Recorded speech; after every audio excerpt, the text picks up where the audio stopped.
average police officers respond to around 2 calls per year of suicide itself. Um, and just being exposed to all these things, these kind of major, what we would call life events, become the norm for them, and being subjected to this new norm can be catastrophic if they're not prepared.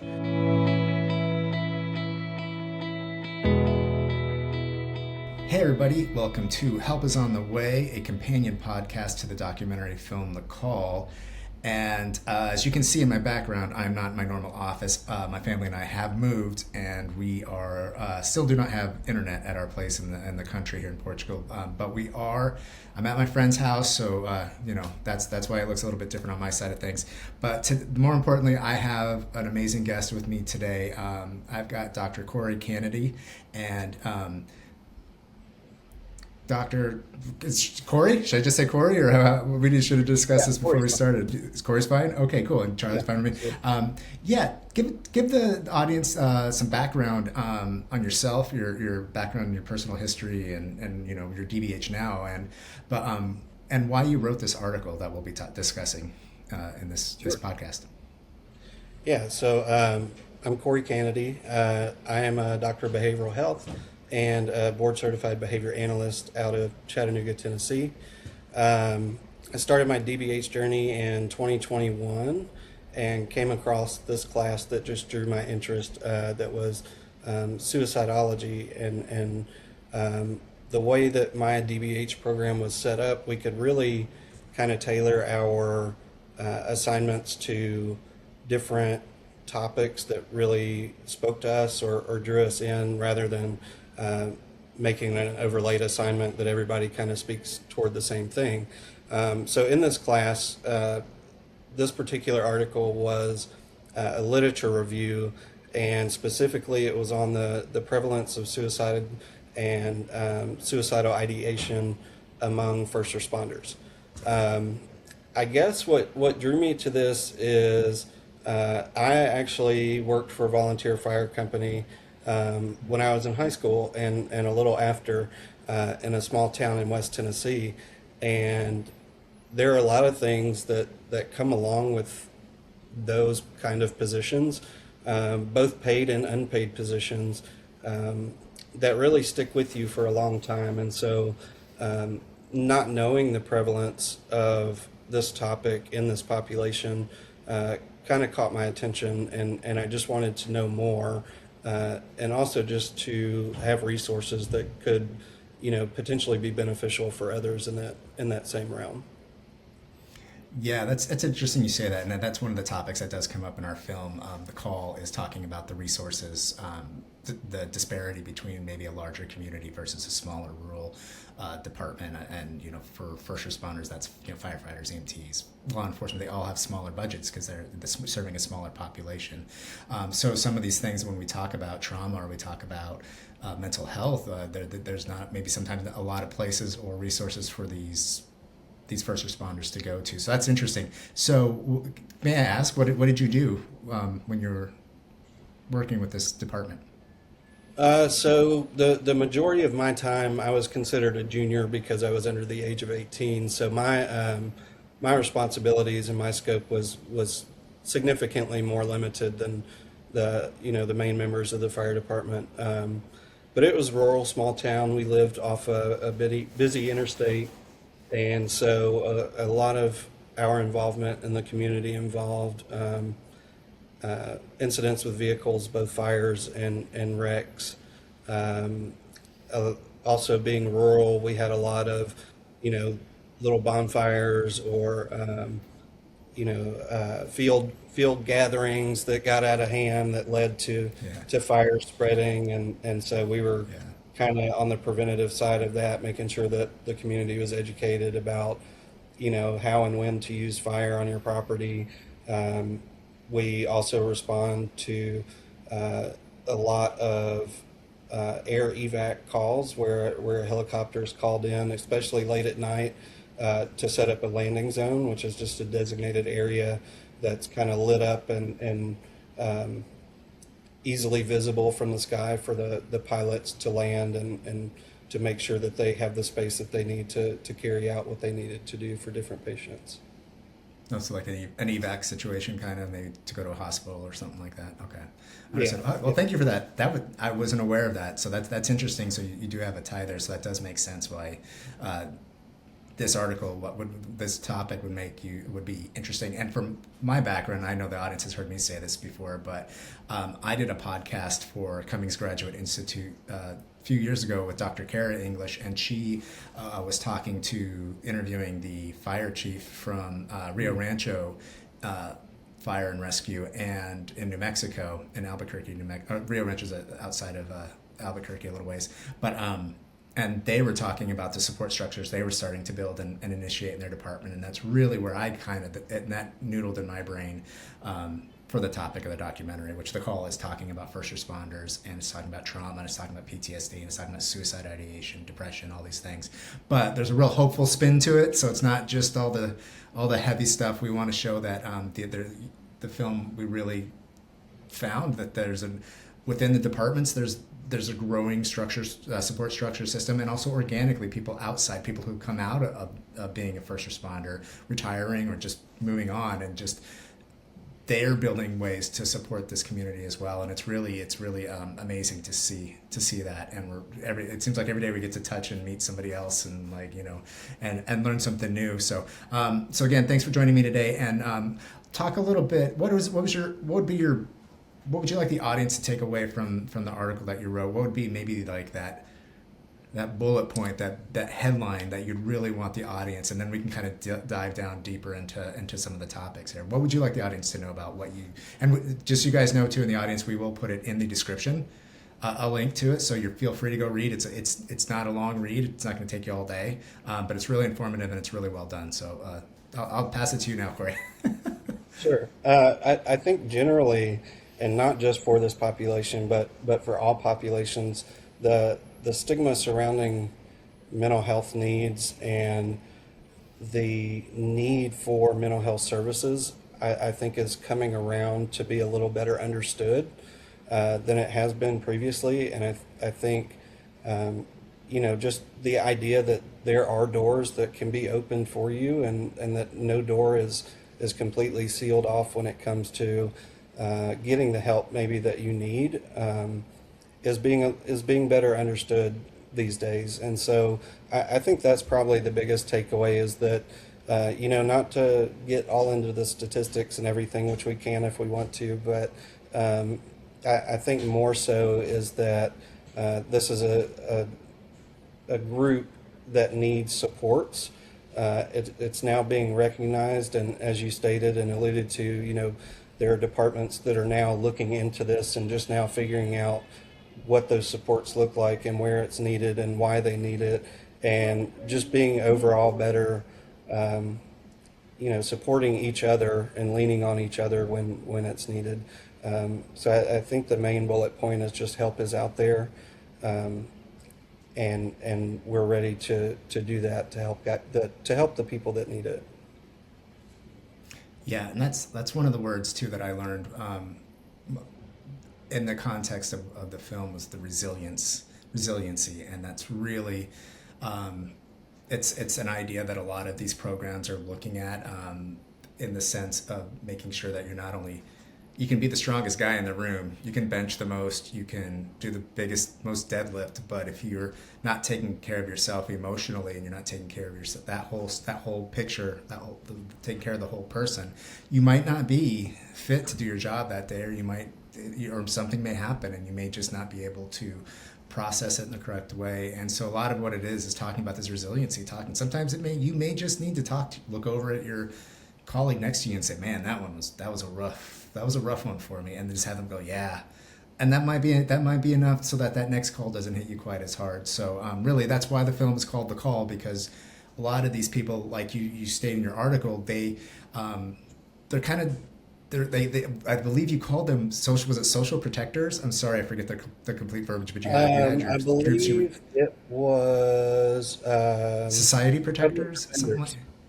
Yes, society. There you go. Society defenders. I was close, almost there. Yeah. But the yeah. So a lot of these people have the call. So the call is meaning two things. It's that they have a drive and a desire to serve their community, to help defend their community in certain ways, whether that's law enforcement, prison system, 911 dispatchers. Firefighters, EMTs, everybody that falls into those categories, a lot of them feel that desire, that call to go and serve their communities. And then also there's the other meaning of it, the call, the one that kind of can shake you and can affect you in a way that may send you down a different path that you weren't, you're not ready for or prepared for. So it has a double meaning in that. And really, I thought it was interesting how you were breaking down the categories in the article itself. So can you talk a little bit more about that? Maybe if we're going to talk, we talk a lot about the actual call that messes that affects people. Can we talk about the other side of that? Can we talk about the type of person that goes into have that calling to go and serve their community? Can you Yeah, feel free to absolutely. speak on that? So there are kind of some different theories surrounding the topic of why people do what they do. You know, why people set lifelong goals and go into certain fields. Um, Part of that is somewhat a predisposition or genetic kind of makeup that goes into this. As you know, a lot of times people that go into the military often have generations of people behind them that also served in the military, or you know, there are cops who, for generations, every male or female in their family has been a cop, and so there's potentially a genetic factor to it. Another theory is one that looks at what's called eusocial theory or eusociality, which is the idea that everybody has a place in society, and the people that go to these calls that you're speaking of fall into a certain category within that group, and that's what we're talking about, that are called public defenders. That's what we would refer to them in this theory, and they have a need to serve their population and to defend their population, whether that be from fires, from violence, from medical emergencies, you know, whether that's the dispatcher who felt the need or the call to get into the dispatching service. And what they've learned through this theory is that these people have some commonalities among them, that feel that call, that feel that they need to be a public defender. Some of these are things like they are predisposed or have a genetic factor that causes them to be not as easily affected by pain, so they have a higher pain tolerance, is one characteristic. A regular want to exercise is another characteristic. That need to serve others. And then there's also an understanding of the self-sacrificial role that they are put in within this particular job or career. And what we see in this theory is that I want to say somewhere between 90% of the people that fall in this public defender role kind of check the boxes for all those different characteristics. And so there may be theoretically a particular genetic makeup that could potentially urge someone to get into one of these positions, as opposed to just choosing it as a career path. It could be, you know, genetically decided for them that they are a public defender and that that's the role that they need to contribute to their society. Yeah, that's interesting, and I'm thank you for digging a little bit deeper into that, because one of the things, there's a moment in the film where we have the two firefighters in it, and I hope at some point I'll be able to get you access to it, Cory. But at the end, the two firefighters that are the kind of the main characters of it are talking, and one of them says, really, Robert, his name is Robert. He says something really interesting where he says, you know, you go in expecting you can save everyone. You're going to save everyone every time, and you don't. It's just, that's not life. Life isn't that clean cut. Life isn't that simple.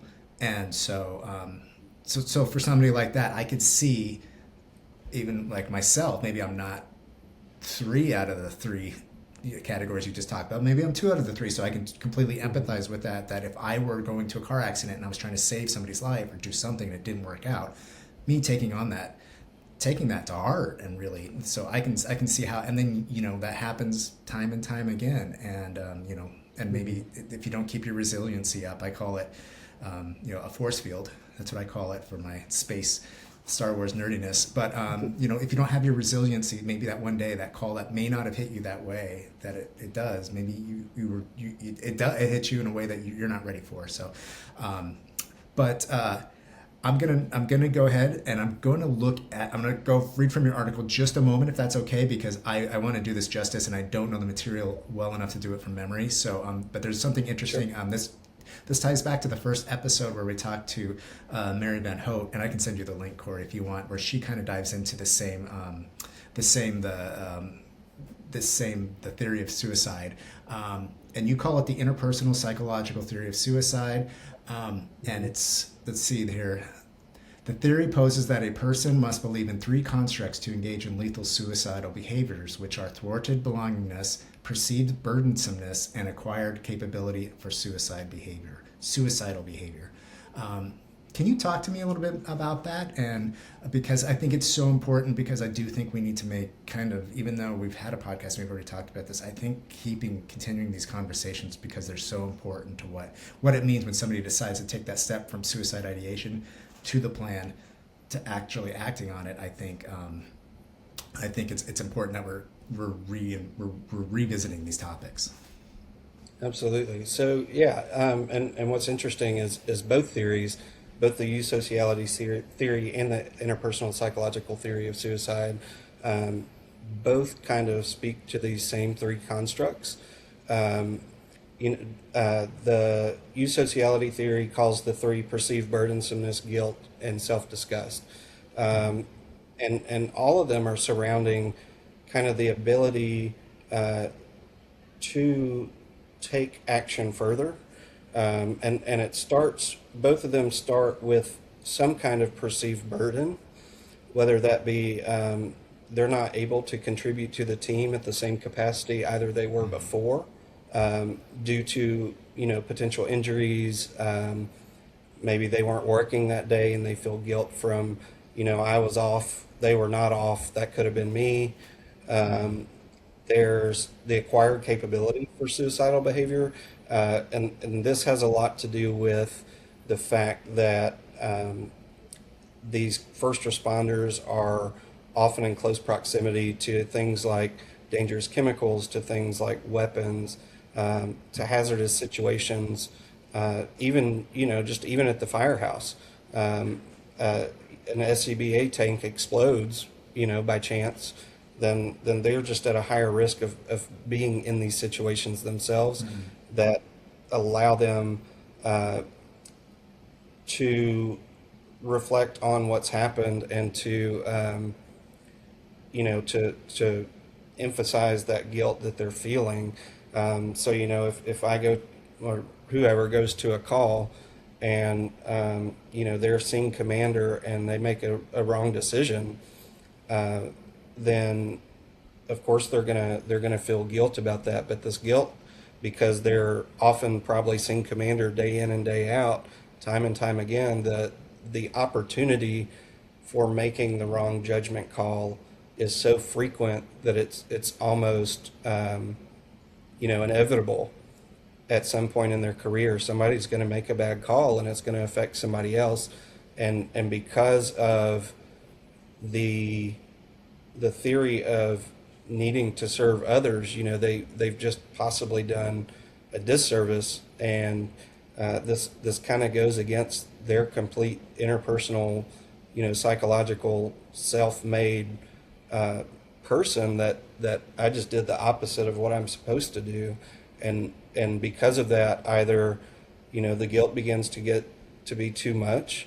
And then the other ideas of, maybe I got hurt on this call and now I'm just a burden to the rest of my team.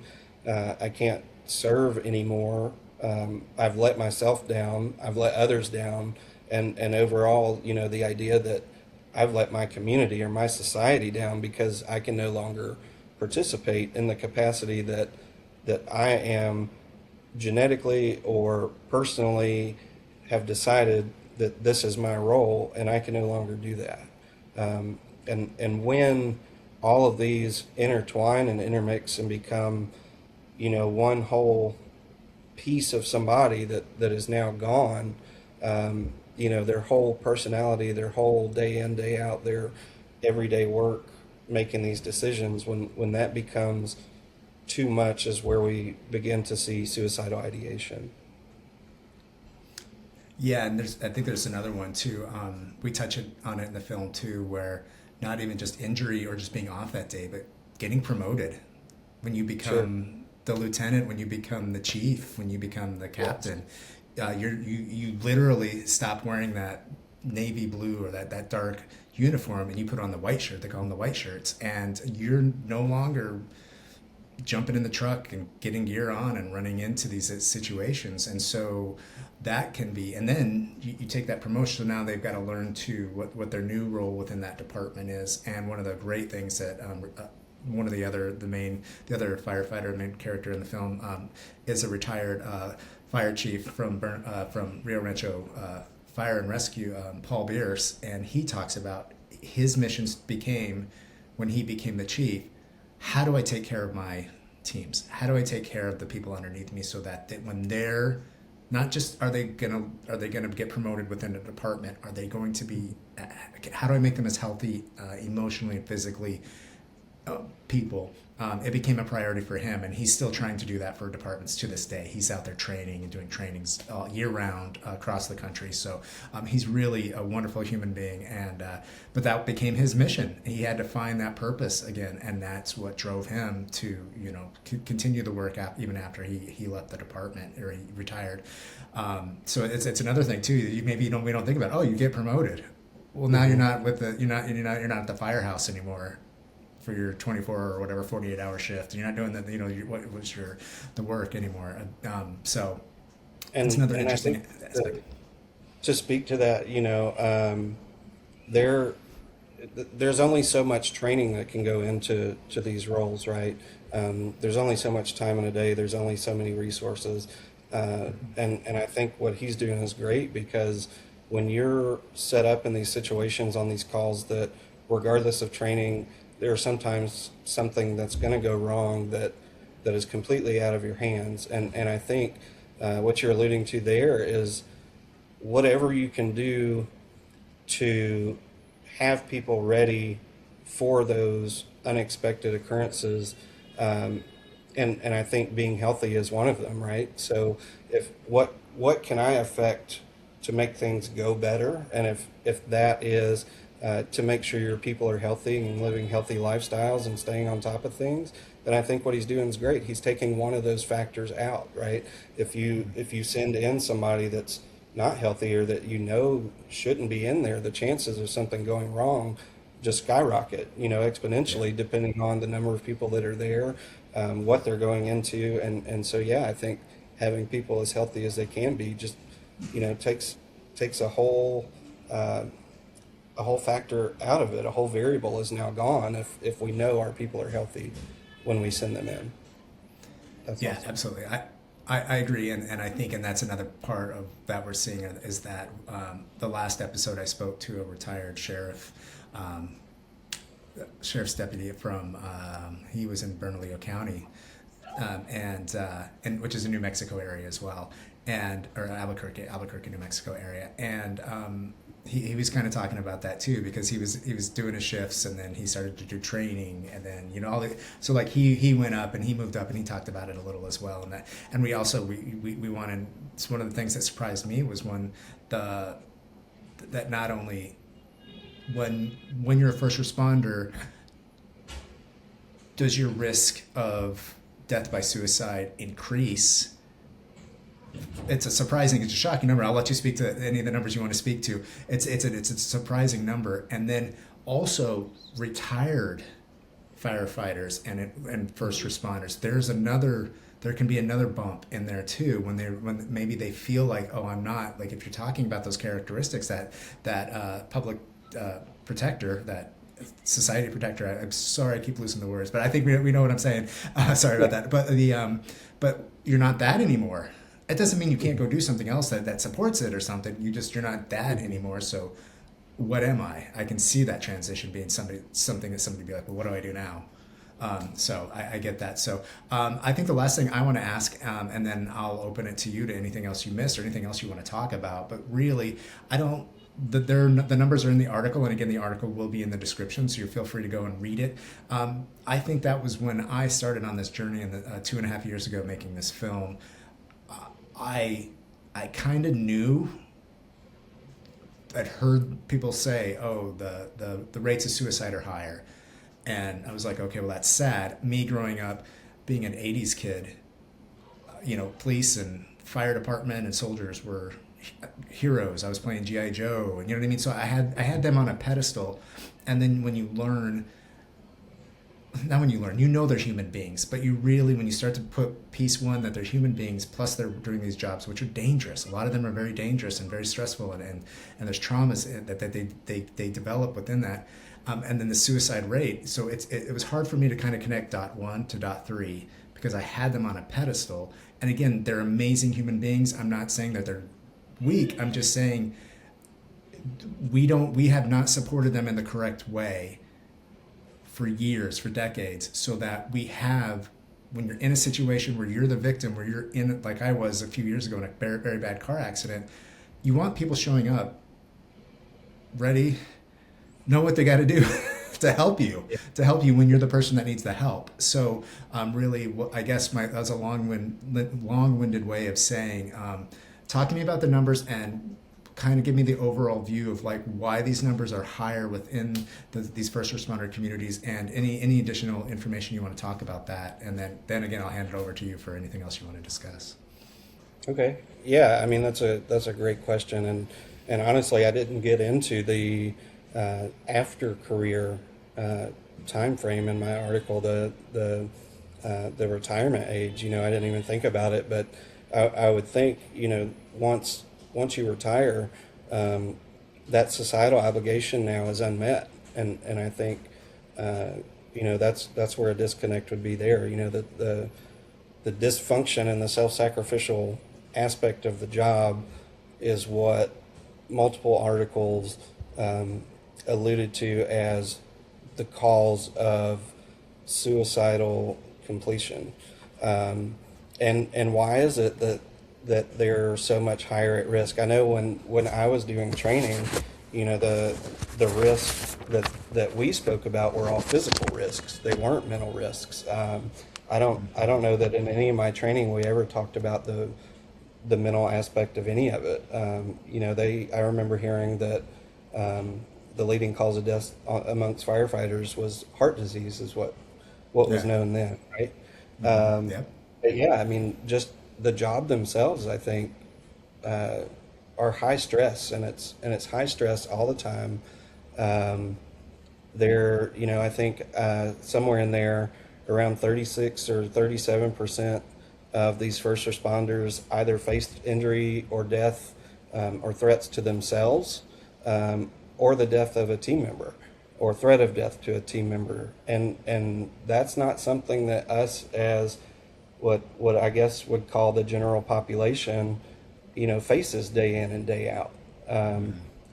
When we think about, a robbery or an instance where we may be put in the same situation of, facing a gun, we think of that as more of a once in a lifetime kind of crisis that happens, right? Like we don't get held up every day the same way a police officer might. We might not have 6 team members this week that got injured from one incident because of whatever. Most jobs are not subjected to that high magnitude stress that occurs within the first responder realm that occurs for them every single day, every time the bell rings. There are multiple instances where there's not a lot of information before they leave the station, and they might come upon something that is completely different than what they had in their mind when they first got the call. I think somewhere in there it said average police officers respond to around 2 calls per year of suicide itself. and just being exposed to all these things, these kind of major, what we would call life events, become the norm for them, and being subjected to this new norm can be catastrophic if they're not prepared. Um, I think, um, I would believe the majority, I can't remember the number off the top of my head, but it was more than 50% of first responders um, had been to a call within the last 3 weeks where somebody, one or more, had passed away. So they're also the ones that are attempting to do life-saving services. Um, and when that fails, they're also the same one that then turns around and zips them up and gets them to a hospital or to wherever they're going. And just the effort that's put into, those couple minutes, those couple, hours, maybe a day, whatever it may be, um, they're running on adrenaline, and whenever that call stops, that adrenaline might not stop, but that also does something to your stress response in your body, right? Your HPA axis is wired to protect you in situations like this. You have the ideas of, you've heard fight, flight, flee, or fawn, um, and they don't get to do those. They get to fight, and so their physiology is probably, I would expect, changed by these events over time to where, I would expect most first responders to have high cortisol levels that affects them. Um, we see high rates of anxiety and depression due to this prolonged activation of the HPA axis, and stress response. So there are all kinds of factors that go into it for sure. And that's interesting you said that about the cortisol. And I know our brains can rewire. It has the ability. So I wonder, I'm not a I'm not an expert on any of this, so please, this is just me speculating as a layperson. But I would assume that seeing these things on a continual basis has got to rewire your brain in a way too, and you start to maybe react and maybe change over time too. I would assume, but again, I'm not an expert. Thank you for that. That was a great answer, and gave me a lot of food for thought. I'm going to leave it to you before we wrap up. Is there anything about the article or anything else about this topic that you'd like to talk about, say to the audience before we wrap it up? And I give you back the rest of your day to get back to work. Sure. So, Yeah, just a couple quick points. I know this topic is very heavy, for us that aren't dealing with it every day, but also for the men and women in uniform out there who are doing this day in and day out, and we don't appreciate you enough. But lastly, there are some options for you out there, for those first responders listening to us, and things that you can do to mitigate the risks of suicide for yourself. One of them are simple educational opportunities. So for the men and women making decisions about training and what training looks like, there was a study out of Quebec, Canada, I think, that said after a full day educational workshop on suicide and resiliency, there was a 50% decrease over a 22-year span of suicide rates in that city. There's now a much quicker way to access help, at least here in the U.S. with the suicide hotline, that can be both called and texted. That resource is 988 if you need it. And then having a social supportive network is one of the main buffering factors to also mitigate this kind of high stress situation. Making sure you are talking to your friends and family when you have that bad day. One of the worst things, but also easiest things you can do is bottle it up and try to deal with it all yourself. yeah. But as you stated earlier, even just looking to a fellow man or woman in uniform and saying, "Man, that was really hard," and them saying, "I know, we can't do that a lot, or we can't do that every time," just leaning on somebody has proven to significantly decrease the risk for suicide for these men and women. And then when it gets a little more not serious, but when it seems a little more troubling, or maybe that ideation is then moving to a more significant plan of action or steps or whatever comes between that, there are treatments out there for that as well. There are professionals that are out there ready to treat you. Acceptance and commitment therapy is a great option. Dialectal behavior therapy, mindfulness-based cognitive therapy, and really any therapy that is that has been studied to decrease stress levels or help with things like post-traumatic stress disorder. Those things are out there, and my hope for anybody listening is that they lean on their supports as much as they need to, and if all else fails, reach out. Somebody's out there. Somebody can help you before it gets to that point. Yeah, wonderful. Yeah, thank you for that. And there's peer support programs too. The only one I know of for sure that I'm aware of is Next Rung. You can look it up, Next Rung, and what that is a peer support program where they have a rotating group of first responders that take calls. And if you're a first responder, you can call it for free and just talk to another first responder. You don't have to give your name. You don't have to tell them where you live. You don't have to tell them any of that information. You can just say, I saw something I did not want to see, and they'll talk to you. You can call 8 times in a day. If you need help finding somebody to talk to, a professional, they'll help you with that.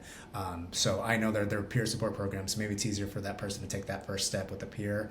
An anonymous peer might even work, so that they have that connection of being peers. But maybe if I walked by them, they'd never know what I just said yesterday on the phone. So I think there's ways you can use these support structures, and in the film we showed a gym in downtown Albuquerque called Community Body Mind, and there's a quiet room because there's a lot of first responders that go there, and sometimes they're exercising and something comes up, and they can just go in the room, and they can pause their workout, go in the room, do what needs to get done, come back out, finish your workout, or don't. So they're building it so that they're saying it's okay. It's okay to, if you cry when you're working out, they don't care. Nobody cares there. Nobody judges you. Or you can go in the room, or if you just need quiet, I need to breathe and just meditate for a minute. So there are things you can do and ways you can support yourself around support structures that they have no stigma attached to them, because going to the therapist or going to the shrink. Yeah. I really think we're going to see resources and spaces like that just grow, as we continue to talk about these things. I hope those resources and those thoughts and the thoughtfulness is put into designing spaces as we, continue to move forward. Absolutely. Cory, thank you so much for your time. I know it was a struggle to get this organized and coordinated with all the chaos of the last couple of weeks in my personal life. But I appreciate you taking the time today, and I appreciate everybody in the audience that is listening and wants to continue the conversation. And please take care of yourself, take care of those around you, and we'll see you next time on Help is on the Way. Thank you. Take care.